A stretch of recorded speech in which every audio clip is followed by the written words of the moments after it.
Great. Hi, Marcus High School. My name is Ben Henderson. I'm here to teach you some visual choreography for your show Charmed this year. I'm going to be out next week, but I thought I'd come provide you this video this week so that you could have a little bit better idea about what I'm going to be doing when I show up and when I'm in front of you and working with you directly. So the things that I'm going to be doing here are probably going to be providing you two real things. One, giving you a set of vocabulary that you're going to now be conscious of when I come out, when I talk about your lumbar quadriceps or your spinal erectors or your different vertebra. You're going to understand the things that I'm saying. And two, we're going to give you just a very basic skill set. So we're going to talk about ways to move your spine and how to move your spine and how to achieve spinal manipulation, as well as things about leg shape in the jazz walk and the jazz run, providing some different movements for your arms as well to demonstrate all these different kinds of ways that a snake moves. Good. So this first exercise I want to talk about is the C-shape exercise. And this is really just to teach you how to move your spine, increase range of motion of your spine, understand what the difference between a curved spine and a straight spine is, and maybe a little bit about the muscles that actually move your spine that way. So just so we get a good understanding, I want to build our spine from the bottom of the ground all the way to the top of your head. The bottom is your pelvis, and I want you to sit on your sit bones. So if you just pick yourself up and then scoot yourself a couple inches back, and then put your butt back down on the ground. Now you should be up tall on your sit bones. You should feel your pelvis actually touching the floor. I want to move up to the lumbar. This is an important part of your lower back. It's right above your butt. It's your lower back muscles, and I want you to engage those a little bit more. Press them forward a little bit, and you'll feel yourself actually get taller, and that's what I want. I want you to push your lumbar forward, and I want you to lift your spine up to the sky. Good, so you actually lengthen your spine. Then we move through our thoracic and our all the way up through the vertebrae into the top of our head. Cervical vertebrae, that's what they call the three different groups. You have 29 movable vertebrae. I want you to move them all. I want you to understand how they all move. Good. So I want you to start out. This is shape number 1. You have a perfectly straight spine. You're sitting up nice and tall. And this is where we're going to start the exercise. From the bottom of our ground, from our pelvis, all the way to the top of our head, we have one long straight line. Good. You're going to exhale for 3 counts, and we're going to hollow our spine out and make a big C shape. It's like you get punched in the gut. Ooh. Good. So I want you to hollow out your spine. Press the center of your spine, your thoracic muscles, your thoracic vertebra backwards. Cool. Send those muscles backwards. Send that spine backwards. I want you to tuck your head to your chest, chin touching all the way down, and exhale. We're going to do that in 3 counts. Watch, it'll look like this. 5, 6, ready, go. 1, 2, 3. And you'll hollow yourself all the way out. That's shape number 2. Shape number 3, I want you to pretend you have a bar here in front of you. I want you to press your head under the bar, flatten out your back to a straight back, straight in front of you. That's shape number 3. You can't really see. Let's see if I can scoot back a little bit. So you have a straight spine from your butt all the way to the top of your head, pressed going out forward like that. That's shape number 3. Then you return back up to shape number 1, and you can finally exhale. So it looks like this. 5, 6, 7, 8.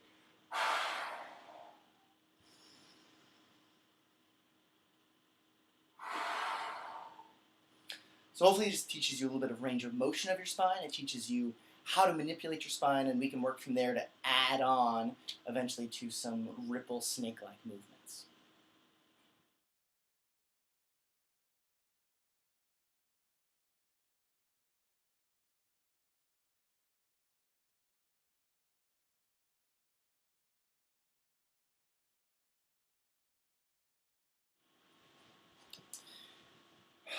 Okay, so I taught you how to move your spine forward and backward, right? I taught you how to C shape and down to flat back, all the way up to straight spine. Now I want you to teach you to move laterally, side to side. And we're going to do the same exact thing. I want you to imagine your spine straight up and down, still using your lumbar to pull your spine straight up and push your spine forward, right? Good. So you're sitting up nice and tall, not back like this, nice and tall. And I want you to just curve your spine all the way to the left and all the way to the right. And all we're trying to do is get you 2 things. One is lift up and out all the way around. So you're actually lengthening your spine up that way.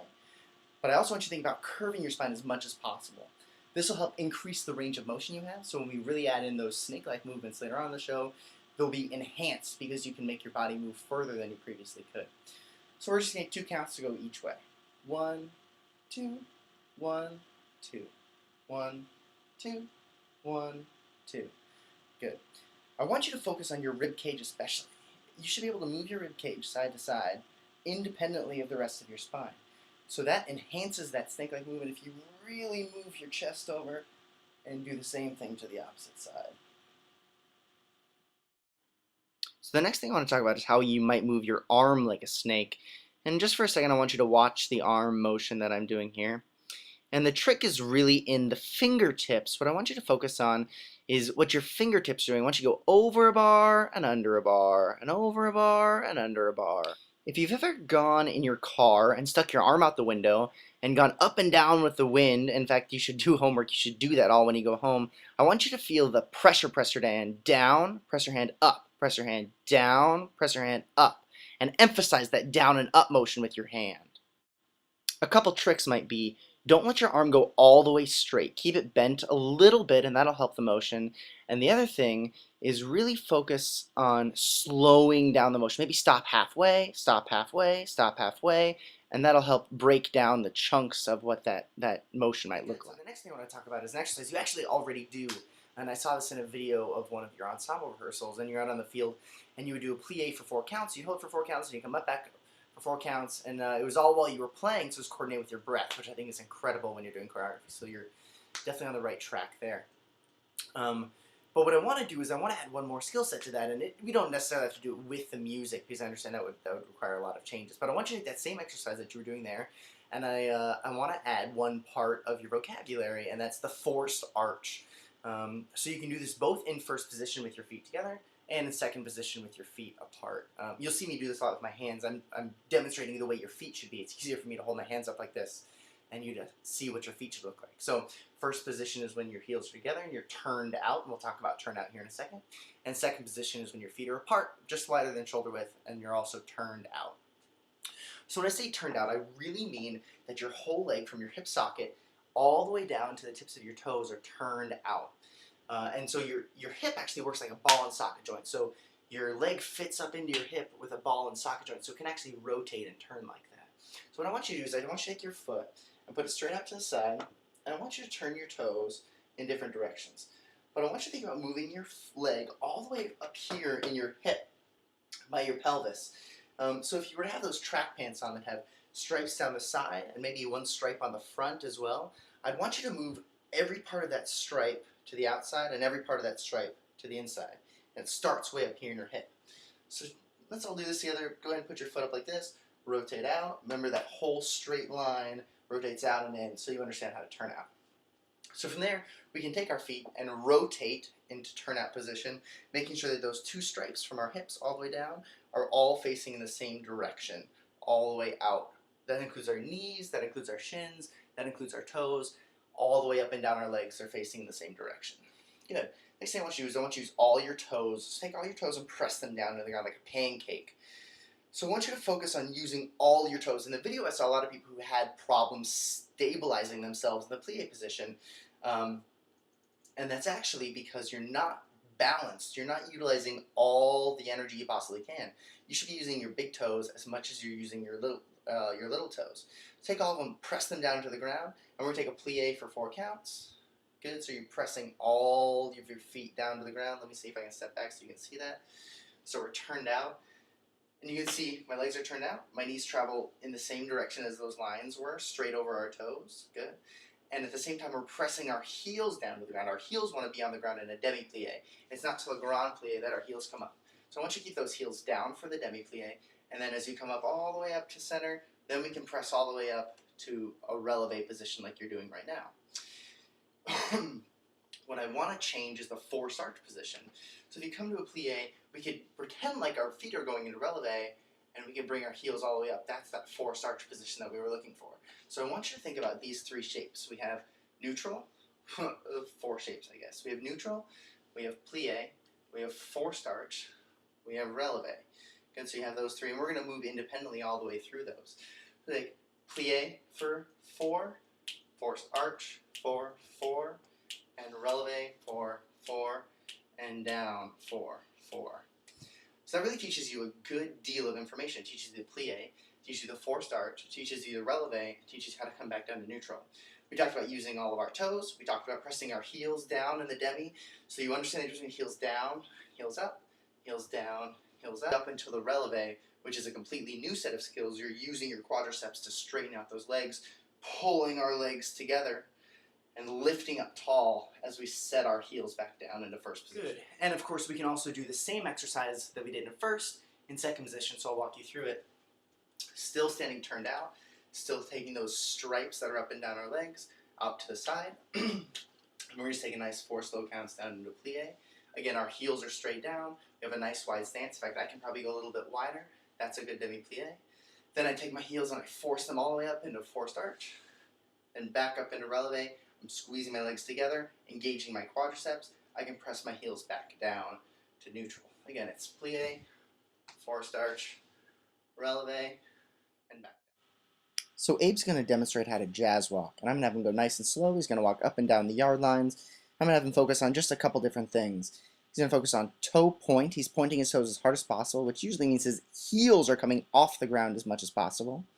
He's also going up and down the yard lines, so he can watch his tracking, which means he's not crossing his heels over one another like a tightroper, but he's keeping one side of the foot on one side of the yard line and one side of his foot on the other side of the yard line. He's also going to focus on keeping his chin up and his chest forward, so he's always driving his momentum forward the entire time. Watch him go fast one more time. He's really going to try to press forward with those toes and keep his legs straight. Good, now we're going to have Abe jazz run. We're going to start with a march with the toes up. He's going to take 8 counts straight forward. Then he's going to prep into the jazz run. He's going to take it nice and slow. It's really not that much bigger than the jazz walk. Watch again. And he's going to focus on the same kinds of things. He's going to focus on his tracking. He's still moving up and down the yard line. He's going to focus on his straight legs, his toe point all the way to the front, and that takes kind of a kick. Watch forward as he takes his first jazz running step. He's really got to kick his heels straight forward to get those legs all the way straight. That comes from his quadricep muscles. Okay, the next thing I want to talk about is the balance, and there are 2 real different kinds of balance. Let's watch him jazz run one more time, and then we'll talk about different ways that you could be out of balance when you're jazz running. So the first way you can really be out of balance when you're jazz running has to do with the tracking, which we talked about earlier. Making sure he's not crossing his heels over one another as he takes each step, but he's keeping his heels right in line with one another so they travel straight forward. So his left foot is always on the left side of the yard line. His right foot's always on the right side of the yard line. If he happens to cross over like this as he's taking those steps, or if he's stepping out like this with each step, what's going to happen is it's going to start to throw his weight from one side to the other. It's going to create this balance problem that moves its way up into your hips and then up into your shoulders as well. So if you ever find yourself jazz running and you find your horn is moving back and forth like this, it's probably originating down in your feet because you're crossing over in a different way than you should be jazz running. Your weight is displaced in different ways that it shouldn't be. The second way you can really be out of balance jazz running is forward and backward, and that causes that's caused by you pushing from the back leg in a different way than you really should be. So what I want you to do is I want you to stand up nice and tall and go ahead and press yourself forward in a front tendu. Hopefully you know what a tendu is, and I want you to start leaning back. As you lean back, I want you to notice what your toe wants to do. Hopefully you answered your toe comes up off the ground. And the reason you do that is because you can think of your body like scales. Does it add something to the back, right? You need to add something to the front to balance myself out so I don't fall over. So your body does it naturally. It's a natural phenomenon for your body to want to do that.